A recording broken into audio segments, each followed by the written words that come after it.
Hi everybody, TJ Mac Vintage Cards, and today I'm doing a video where I'm going to show off some recent purchases. I try to do these once a month, and I've gotten some cards over the last few months. I'm getting backlogged a little bit on showing off some of these cards.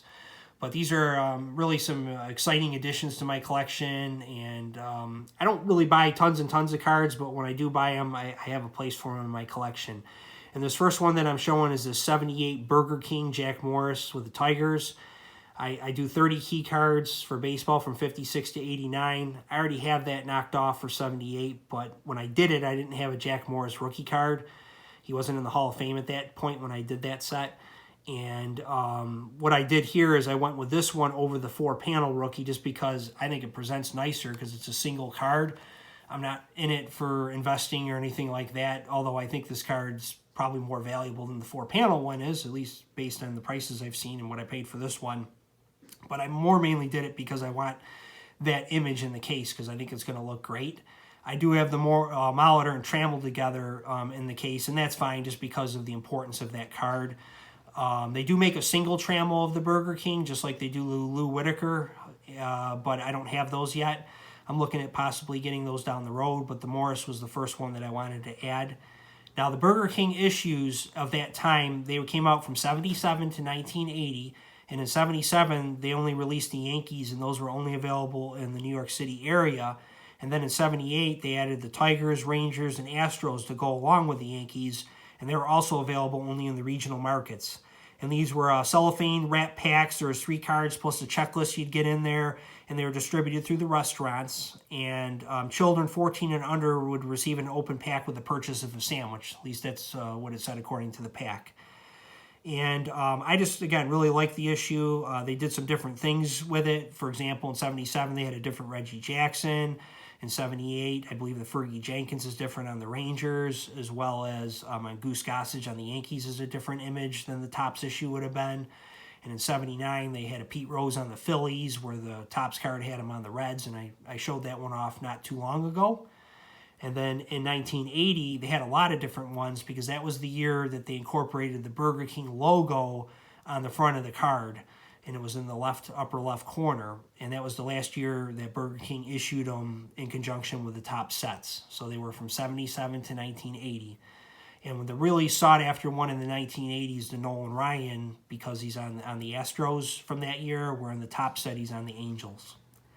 So that's the Burger King Jack Morris. Jack Morris was the winningest pitcher of the 1980s, and he also, of course, had that great pitching performance in the 1991 World Series Game 7, where he threw 10 shutout innings.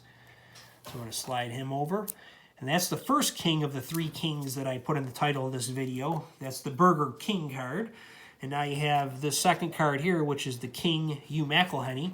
And Hugh Mcilhenny was really a superb running back and kick returner in the 1950s. He played for the 49ers, and then he ended his career with the Vikings in 1963. When he retired, he was the 7th all-time leading rusher with 5,281 yards. And he's still alive today. He's 92 years old. But what he was known for during his playing days is he just really had that long stride and breakaway speed. He was a shifty running back, not as shifty as Barry Sanders or Gale Sayers maybe, but he would cover a lot of ground in relatively short runs because he was that elusive. He was really could be a defender's nightmare. And he played in that great $1 million backfield that was together for a couple years of Hall of Famers John Henry Johnson and Joe the Jet Perry. And, of course, the quarterback was Y.A. Tittle. All 4 of those are all Hall of Famers. Never did win an NFL championship, but they were certainly a great team in the 1950s. And you can see here it's got just a beautiful yellow background there that I really like on these cards. And then it's got the outstanding logo up in the corner, the 49ers, the red and blue lettering, and then team position in black with or team name with the player position in black. Then flipping the card over, you have the number up in the corner there, and then the name, and then team, and then just the statistics, and then they had these coin rub-offs. And the answer to this one's Hugh Mcilhenny, who was in 1957 Pro Bowl, who was voted the most valuable player. And you see him with the crown on his head because he was known as the King, and it says down there, the King, Mcilhenny. So I'm not lying when I say he was the King. It wasn't just Elvis Presley. So you have that wonderful looking 1959 Topps card there, one of my favorite sets from the 50s. And then the next card I'm going to show off is the third king, which is Terry Sawchuk from the 1968 Topps set. And this is a set I've been working on for a little while. Not the complete set, but just getting a lot of the Hall of Famers and stars. It's my favorite hockey set of the 60s. My favorite all-time set's the 71 set, but 68 would probably be in the top 2 or 3 in that discussion. Sawchuk, he played for the Kings. That's why he's the third king. He's in that gorgeous purple Kings uniform. Got a polo shirt on underneath, though, which I find interesting. You can see the blue polo shirt there. And just really nice to see that old goalie's gear. And then you got that backdrop of just like a beige color with the players in the background. And then the greens on the bottom there with the position and the team name and the player. And then you got the cool logo in the upper corner of the Kings. And then if you flip this card over, you just got a nice bold background. And he was a 4-time Vezina winner, which means he was the best goalie as voted for that year. They did it in teams back then, so they'd take the team's goalies and say they were the best. But he was typically the primary goalie on the team, Terry Sawchuk was. And he finished his career, it says he has 102 there, but he actually finished his career with 103 shutouts. And that's still second all-time behind Martin Brodeur, who has 125. They're the only 2 goalies with over 100. He was the all-time leading wins leader when he retired. I would say he's probably a top 4 or 5 goalie of all time. I read an article about him in the Hockey Writers, which is a website that does hockey articles, just about the injuries this guy sustained. He had a damaged elbow where his left arm was shorter than his right. He had over 400 stitches due to cuts and bruises to his face, a collapsed lung, a broken instep, a severed hand tendon. His back was so bad that he had what they call it, I think it's lordosis, R-O-L-O-R-D-O-S-I-S, and it prevented him from sleeping more than 2 hours at a time. So he just had a lot of issues, but he overcame them, and he won 4 Stanley Cups in his career, and really was just a super goalie of his time. So I'm really happy to add this card. This is a later year card of his. He only played for the Kings for 1 year. And in the 68 Topps, he's depicted on the Kings, but if you look at the 68 O-Pee-Chee, he's on the Red Wings. I prefer the Topps card because I like the Kings jersey, and I do like seeing players in those different types of uniforms that they're not known for. Sawchuk would be known for the Red Wings because that's primarily where he played for most of his career. So that's the Terry Sawchuk. And I got this from 4 Sharp Corners, and I just wanted to show this off because I bundled it with a couple other cards that I'm going to get into more in another video, especially the Rocky Bleier. So I picked up this Rocky Bleier and this Rayfield Wright just as a bundle in 4 Sharp Corners.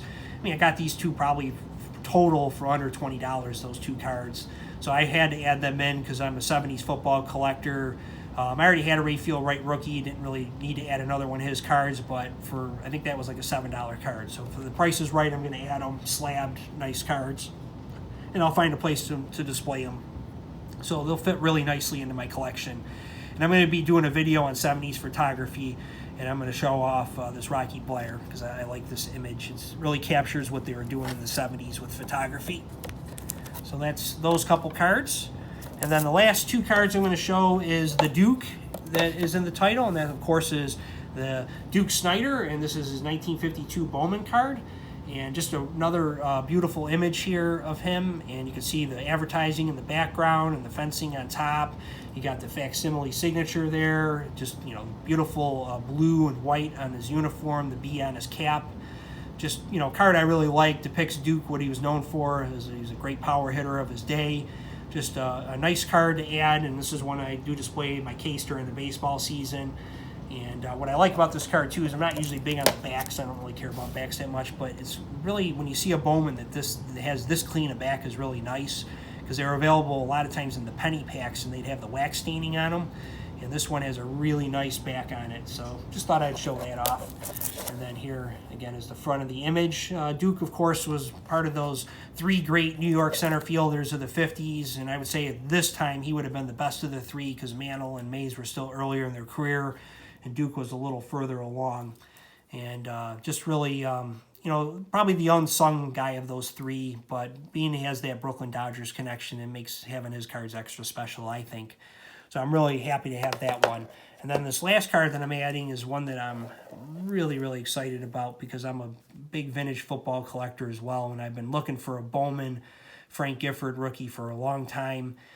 I collect NFL cards from 1950 to 1989.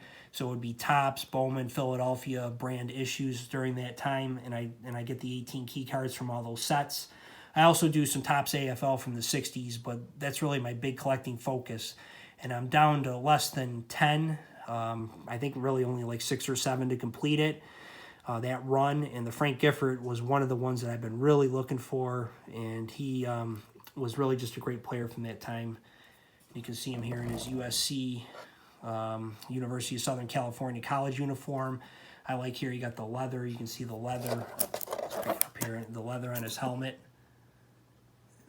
I just really like the look of these old Bowman cards. They're my favorites. And sky in the background, the yellow pants, just a beautiful card. And he was a defensive back and a running back in the NFL. He was a Hall of Famer in 1977. He was the MVP of the NFL in 1956. Really just a fantastic player, and he's the golden boy in this child, in the title of this video, because he's from the Golden State, and he really was the Giants' golden boy for that time. You can see here just another clean back on this card. So those are the cards I'm showing today. I'm very excited to share them with you, and just really pleased to have these ones added to my collection.